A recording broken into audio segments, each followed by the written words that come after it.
Hi everyone, it's Hunter Lott, your HR problem solver on demand. And this is take 5 from our series, What Were They Thinking? I've just seen these decisions by managers that just don't make any sense, and come to realize that they're just outdated. And so today I'm going to throw some numbers out at you. What you do with these numbers is kind of up to you. But these numbers should help in our both short-term and long-term HR decision making. First, the generations. Just fascinating. 6 generations. You might have 5 generations at work. More likely 4. Baby boomers used to be the largest, then the Gen Xers, then the millennials. Boy, look at that number, the Gen Zs. They're going to be, I think it's 1.3 billion of them in the US, in the global workforce over the next 10 years. And they're so large, instead of them kind of assimilating with us, we're going to have to assimilate with them. Are you a destination company for the Gen Zs? Diversity.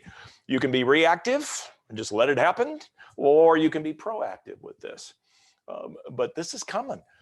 In 10 years, 9 years, percent of women employees that are women, 48%, Black 13%, Hispanic 21%. So if you look at your workplace, you got all white males under 40, you may have a challenge in terms of hiring and retaining. Well, where's the old-fashioned loyalty? One of my favorite notions that's so outdated. Well, in my day, well, look at this. You know, the average length of stay in the United States, Bureau of Labor Statistics, is 3 to 5 years. 3 to 5 years. And it's been that way, look, since 1983. So when you hear people talk about loyalty, the old-fashioned loyalty, maybe grandfather, and even though the headline is the Americans staying longer, we're still talking in 2020, 4.1 years. If I get 4 good years from an employee, I'm doing well. Well, these millennials, oh, please. Now, some interesting things. I love this. The percentage of adults living with parents. And of course, you see at the turn of the last century, agricultural kind of economy, people staying close to home. And then, boy, there's the Depression and World War II. And they came back from the war and they went to school and they left home and started their own. And then, of course, my generation, the 60s and 70s, first thing we wanted was out of the house. But look at the changes now. A great migration.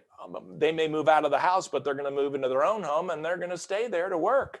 The percentage of permanent remote doubling from 2020 to 2021, up to 34%.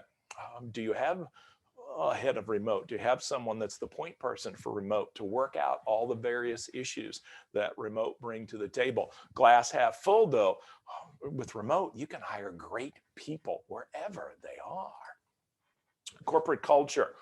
This idea of work-life balance is an outdated notion. People are putting so much into their workplace that there's no line, turn it on, turn it off. And so if you're hung up in this work-life balance thing, no, the workplace better be a corporate culture that attracts and keeps good people. If I'm going to put this kind of time and energy, I'm going to do it at a place where I'm appreciated. Your corporate culture is defined by the behavior you hire for, fire for, reward, and tolerate. Other outdated policies you may have. The handbook. Send me the handbook. I'd be happy to look at it. Let's see how out of date that handbook is. Click on the button that says schedule now. It's free, a free handbook review. We'll set up a time. We'll talk about your company. I'll review the handbook and then do a follow-up, go over my crazy comments. Well, again, all of this in a framework of better HR decision making. This has been Take 5. Thanks for watching. We'll see you next time.